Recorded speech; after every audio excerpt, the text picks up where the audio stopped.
Hey everyone, what's going on? Eli here from Deep Discounts Club. Today I'm bringing you a look at this GOLABS portable power station. This is 27,000 milliamp hours, so it really does pack a punch. The thing I really like about this is it has built-in cables. It has a lightning cable and a USB-C cable, so that basically accounts for most of modern day electronics, phones, and you basically go ahead and unfold it like that and you can plug it into your device. So let's go ahead and try it right here. And there you go. As you can see, it is charging, so it works. And you simply go ahead and fold the cable right back into its slot right there. So I like how those are stored away very nicely. You really don't even notice at first that it has built-in cables, so super sleek design there.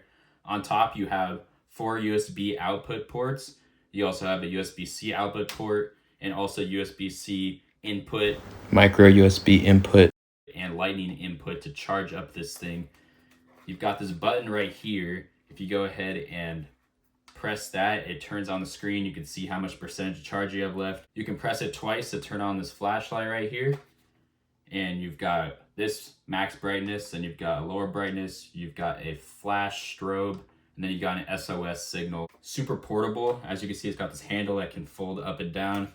It's got voltage protection. All those protections that you need are in here. I really like the versatility. You can really use this with any type of device you have. It's got quick charging. Highly recommend that you have this in case of emergencies. Thanks for watching.